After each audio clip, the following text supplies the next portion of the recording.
नमस्कार दोस्तों, आपका स्वागत है हमारे चैनल ऑफिस वाले स्किल्स पर।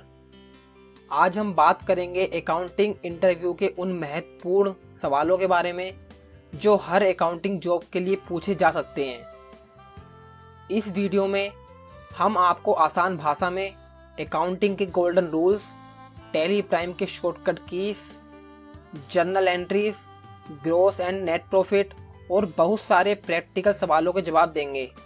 तो वीडियो को शुरू करने से पहले अगर आप अकाउंटिंग में अपने करियर को मजबूत बनाना चाहते हैं तो इस वीडियो को लास्ट तक जरूर देखिएगा। तो चलिए शुरू करते हैं। पहला क्वेश्चन है हमारा, अकाउंटिंग के गोल्डन रूल्स क्या होते हैं। अकाउंटिंग के 3 गोल्डन रूल्स होते हैं।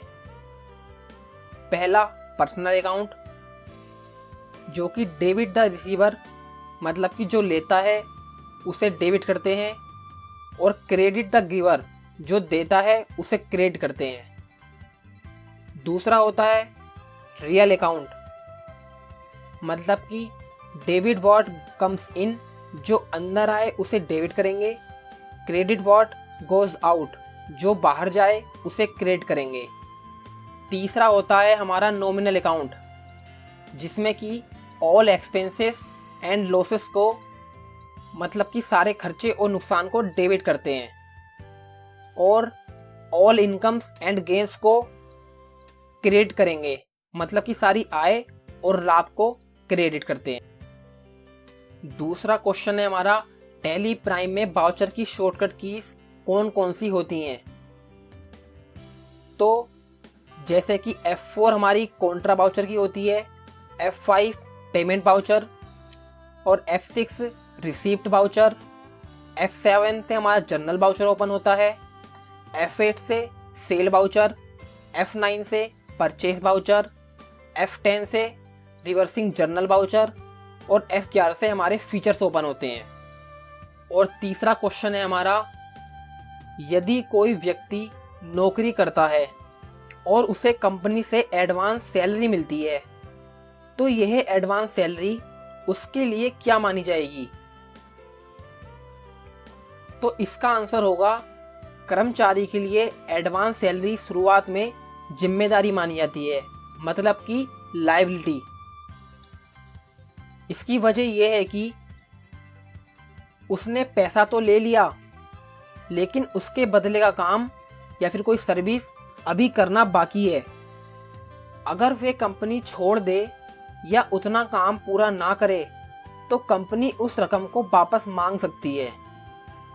इसलिए जब तक काम पूरा नहीं होता यह लायबिलिटी रहती है, और जैसे ही उतना काम पूरा हो जाता है तो वही रकम उसकी कमाई, मतलब कि इनकम में बदल जाती है। अगर सिंपल वे में समझें तो एडवांस सैलरी लेते समय लायबिलिटी और काम पूरा करने के बाद इनकम। मैं आपको जितने भी क्वेश्चंस के आंसर बता रहा हूं, अगर आपको इन सब के बिल्कुल प्रैक्टिकल चाहिए, मतलब कि मैं आपको कर कर दिखाऊं, तो आप मेरे को कमेंट कर सकते हैं। अगर आप करने को बोलेंगे तो मैं इसके ऊपर भी एक वीडियो बना दूंगा।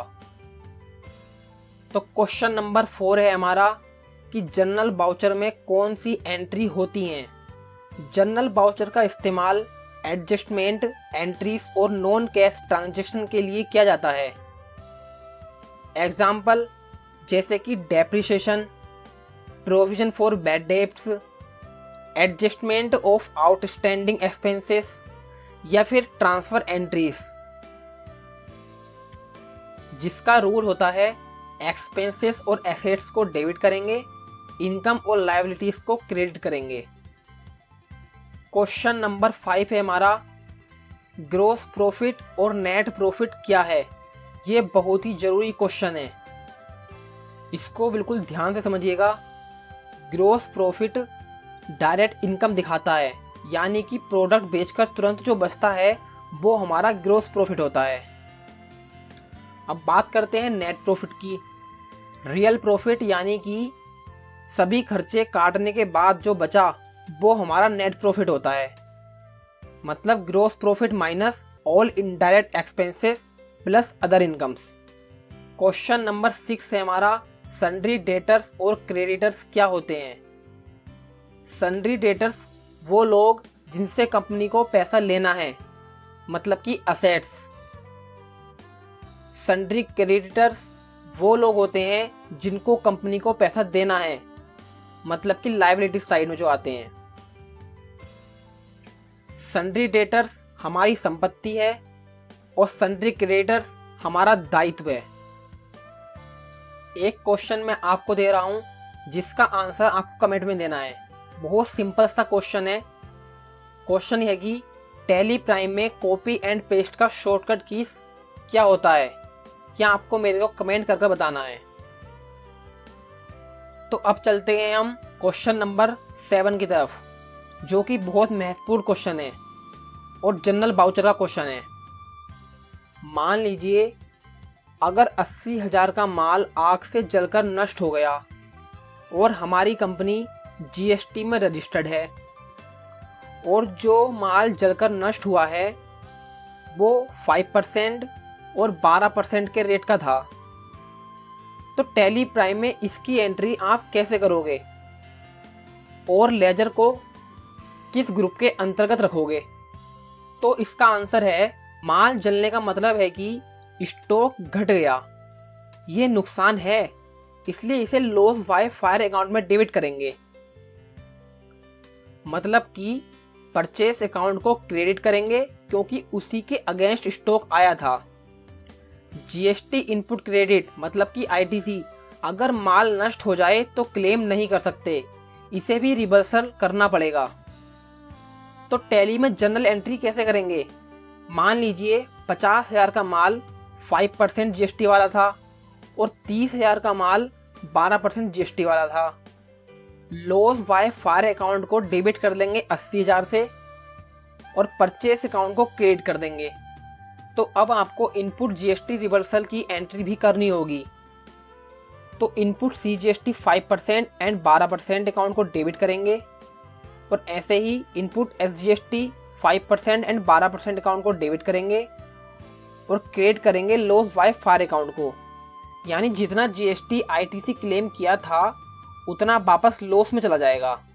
और इन लेजर के ग्रुप होंगे, लॉस बाय फायर अकाउंट का ग्रुप होगा इनडायरेक्ट एक्सपेंसेस और परचेस 5% और 12% का ग्रुप होगा परचेस अकाउंट्स और इनपुट सीजीएसटी और एसजीएसटी का ग्रुप होगा ड्यूटी एंड टैक्सेस।